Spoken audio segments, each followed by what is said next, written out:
Welcome to our live broadcast, unfiltered, exclusive event that we are trying for the first time. So fingers crossed, right? Exactly. Yes. So we're going to be covering 3 different topics today. And I think we're going to start off with our data migration deep dive. Data migration. Is that painful? Ever. Oh, yeah.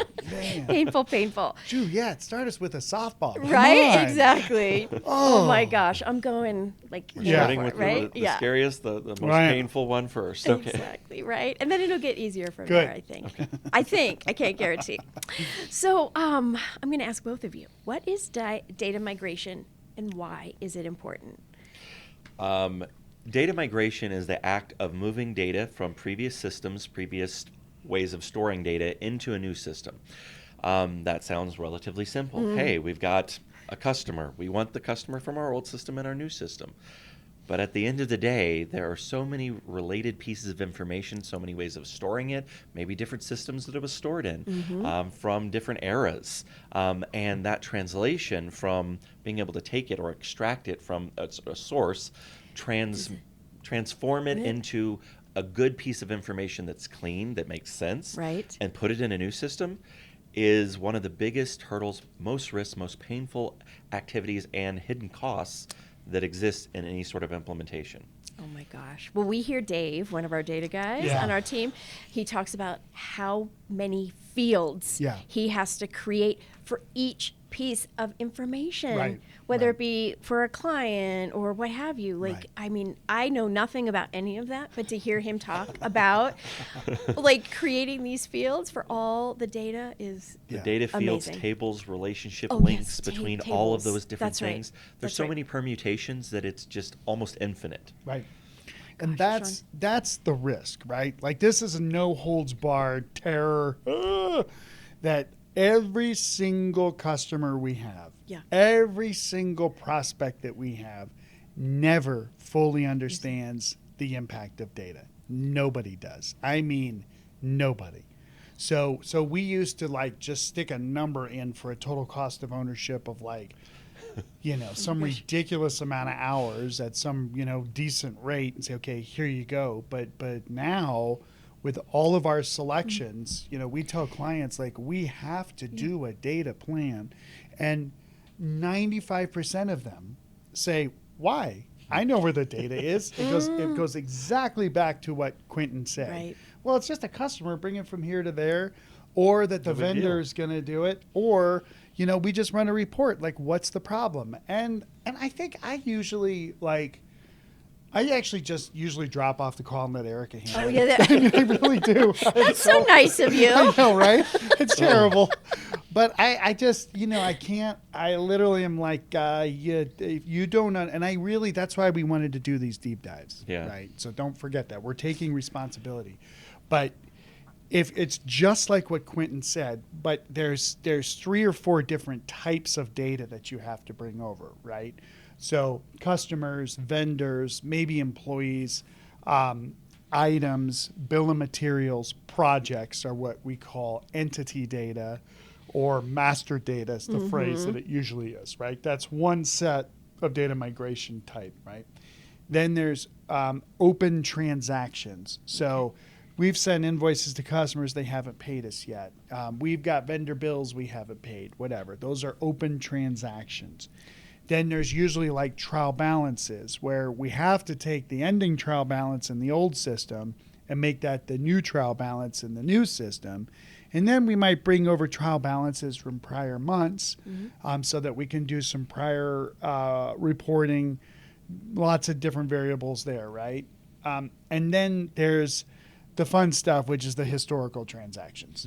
And the historical transactions are, rip my teeth out one at a time. I would rather do that. With no anesthesia, No no anesthesia. nothing? Yeah. That's Yes. right. Okay. Those, Yikes. that's where it really gets Right. super painful. The Right. rest Yeah. is painful. And this is super why, right? This is important because I think once folks hear this and understand this, they'll be like, oh. So we have to bring over open, we'll just call them customer invoices anyway, right? Sent out a bunch of customer invoices and they haven't paid them yet. We got to know that in our accounting system. That's called accounts receivable, right? That's fine. Well, if you're converting that, then why can't you do historical vendor or customer invoices that we've sent out? You already know how to do the mapping and transformation, blah, blah. Well, but the problem is that if we bring over historical customer invoice from even 3 months ago, maybe that customer is now inactive. I mean, that sounds silly, but definitely 3 years ago, that customer is inactive. So but that's fine because you had to bring over the customers. Well, we should have just spent our time bringing over only active customers, not inactive customers. We want to clean the old stuff out of the new system. Okay, fine. No problem. All right. We just set up a new customer to match that invoice, despite the fact that there might be 10,000 invoices that half of them have old customers assigned to. That's not just that, though. If you look at the invoice record, there's a customer field, but there might also be an item field. It might be what we actually sold. No problem. We have to bring over items anyway as a master data, right? So it should be fine, except it was something old, right? Or maybe we have a crappy system that we used in the past and somebody entered the item. Instead of it being a drop down, they wrote a name, I don't know. And it's not actually, we don't have a record of what this item is anywhere. No problem. Just add the item, make it inactive, but you have to make it active to bring the data in, then make it inactive because then you don't want people selling this. And I mean, and then there's, terms. Yeah, we might have had different terms on that payment for that customer that we don't do anymore. There's addresses. Maybe the address on that invoice for the customer is now invalid in the new system. And so you can just look across the customer record at all these fields that should map back to all these other fields. And that's one record. That's one record. Of tens of thousands. Now, the other piece to this is the thing that people have to understand. And it's taken me years to figure this out. The benefit of an ERP is that it's structured data. Now, you hear a lot about no code or NoSQL, blob type databases, and that's different. Don't even go there, right? We're talking about structured data because you're putting controls in on your business when you use an ERP. You can't create an invoice. You don't want sales creating an invoice for a customer who hasn't already been approved for credit. Okay. So there's a process to create a customer that goes usually through accounting, and accounting checks their creditworthiness.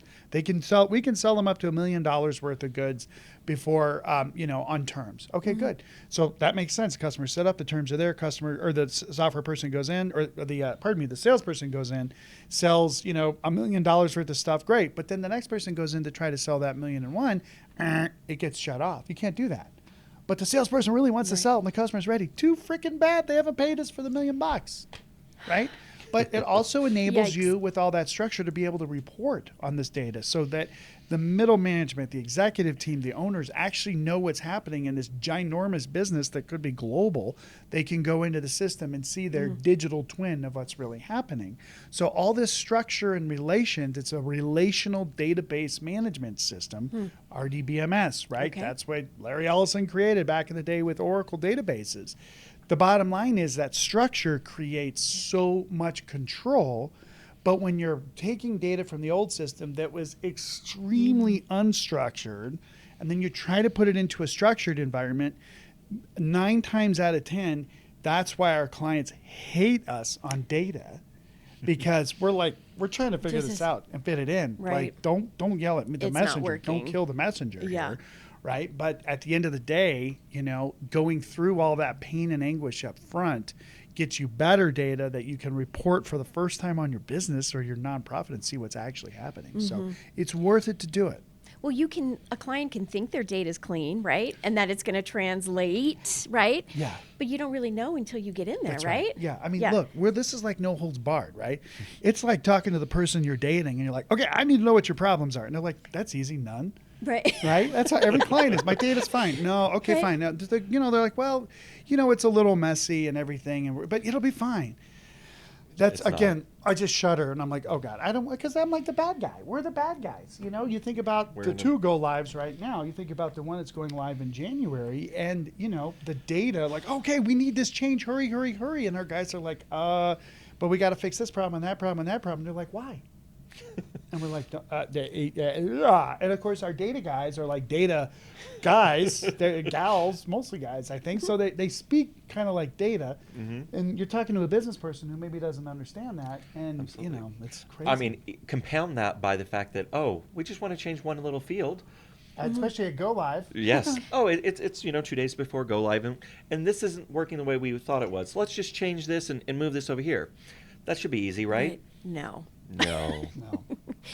You might have to rip everything you did out and And all the start all relationships out, start over from scratch, just to change that one field. Right. Oh my gosh. And the impact of this, we try to communicate it, but they think it's simple, and it's not. Right. And it doesn't even matter which source system or which destination system.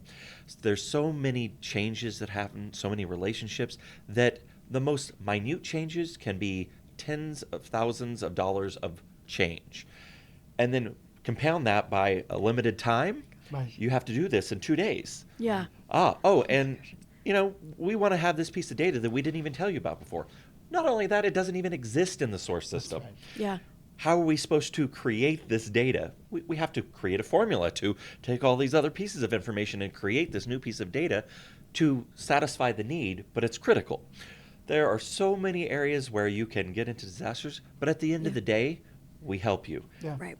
Because it's the area that is most hands-off from vendors, from partners, from things like that.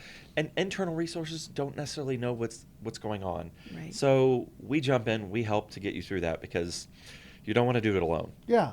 And listen, this is the thing too, right? Because it is like, you got a cavity and you got to get it filled or your teeth are going to die. Like your jaw's going to fall off. I don't know what happens. I don't know. Maybe it's not that bad. I got to settle down. That's pretty extreme. That's pretty extreme. I thought that was. I'm glad that we was started playing. with data I know, but migration. it feels like Yeah. it because you can tell we're coming off a couple implementations. I mean, we basically, well, anyway. So that's the thing that Quentin said it perfectly is, look, we have to have this data in the system. It has to be there. No problem. It's just going to take longer than you expect to get it there. Yeah. If folks understand that, it's totally fine. It's totally possible. It can get done. It's just not as easy as just, open up the system, create new record, drop in the data, and I'm done. It was like 5 seconds, right? No, it's just not like that. And if the savvy ERP champion knows anytime there's a data change, they should expect it to be twice as long as they think it's going to be, they're okay. Okay. But don't tell anybody that. Right. It's totally fine to have an expectation of people like, I need you to get this done now, and we need to get this done, and we're going live, and we're going to add this data. Now, in your mind, you think, oh, God, this could kill my whole project. But let me see what the people say, right? Let's see how they act. Let's see what they tell me is going to be the impact. And if somebody says, no problem, it'll be fine. Run, Bing, bing, bing, run. Exactly. Like that's where your warning indicators have to go off. Yeah. But if they're like, well, I have to do this, and then I got to do that, and I got to do this calculation, I have to bring these 3 fields in, and I got to do this load, and I have to do that, you almost are like, whew, okay, at least we know realistically what needs to happen. Yeah. And then you can say to the person, like, okay, be honest with me. Like, what's this really going to take, right? And if they say a week and you have 2 days, then you can definitely say, I got to get this done in a day. Is there any way you can get it done in a day? Well, let me go back and take a look at it. Like, that's a beautiful conversation to have. It really is. Just, again, I just can't say this enough, that enterprise systems, like I say this often to clients, like let's say they're on Sage 100, which used to be Mass 200, Sage 100 going to an Infor product, right? At whatever the product is. There's never been an implementation for that company's data and that instance of Mass 100 going to this version of Infor. It's never been done. Wow. Every single project is completely and totally different than the next. Oh my God. Now, there's a lot that's similar for sure, and that's why you got to find a partner that's been through it before. And it's even better to find a partner who's helped you convert from that system to this system. That is best practice, by the way. Okay. When you're talking to implementation partners, it's not just Do they know your industry? Do they understand the functionality? Do they understand the target application? Do you like them? Do they have good executive sponsorship? Are they well funded so they're not going to go out of business? Are they too busy for you? Et cetera, et cetera, et cetera. And do they have experience going from this system to that system? Super helpful. I think there's another factor even on the data side, which is it can't all be on the partner or the data team. There's internal knowledge that has to come to the front to validate and say it's correct. Yep. And there's just so much that goes into that. Yep. We can do as much as possible to get it in there. Yeah. But then is it right? Well, that's what I have a question. How do you know that the data is correct? Like, is there an easy way to tell? Is it? Well, you have your subject matter experts that need to be set up on go live weekend to go in and validate the final set, right? That's huge. If you don't have them look at it, you're just dead. Yeah. And I just was talking to somebody yesterday who said they had a client who went live a couple of years ago, and then they had a turnover of people, and then they went in and looked at the data, and it was all wrong. So, I mean, it can happen, right? But I think here, I know we're just going to do just a quickie here on data today, but there are two more things I have to mention. To what Quentin said, you have to review the implementation partner statement of work closely to see what they're going to do for you versus what you have to do. Yeah. Right. And a lot of the time, it's the client that has to do the right. vast majority. They'll load it. All the time. Right. That's they will load really it. 100% of the time. That's it. They'll load it for you. That's right. And that means they'll give you templates that you can fill out and that they'll receive and try to load. And if there's errors, they'll give them back to you. And if I've said anything in the last year that's helpful, it's this. Most clients will say, well, I can't load it, so you're going to do it, right?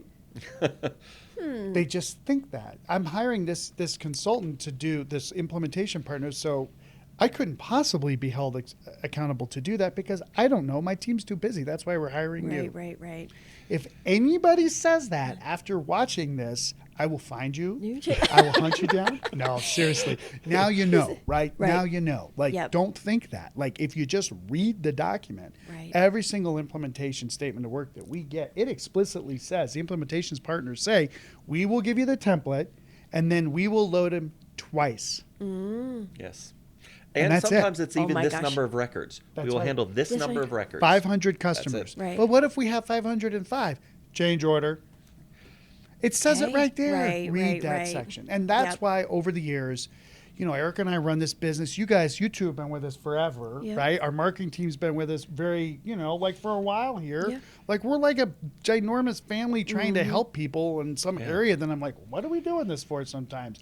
Around data. Right. That's why we have these data It only guys. comes up around go live when you think that, right? That's and right. with data, Not for me. I live it day in and day out. That's right. But the data side is really the area that my clients end up hating me the most over. And I'm tired of that. I mean, we have a client literally that just said, you guys aren't working fast enough for us, so we're going to give it to this person to do it. And I said, here's everything. Take it. You're out. They can have it. Because you have no idea what we would have done for you and we're doing for you. And if you can't appreciate it, I don't know what else to say. Right. So it's one of those. I'm so glad we're having this discussion because at the end of the day, to kind of wrap it up here, once you know what to expect, then you can plan with it and you're not surprised. It's the usual thing of, what do you mean I got to do all this stuff? No, we should have known about it earlier. Yeah. Folks will hear this and I think they're going to be more informed than ever. Yeah. Well, and it comes down to, right, like communicate. Ask questions, right? Know your needs. Yeah, and know your needs. The better you understand it, the better you can control it. That's right. That's it. That's right. Now you know. That's right. Now you know. Or the more you know. Isn't that the saying? Right. Yes. So, well, we will have to circle back on this because we could do an entire, like not just an hour, but a day on data migration, right? Yes. And the pains that go along with it. So, we could. All right. Well, thanks for sharing your insight with me on that. So.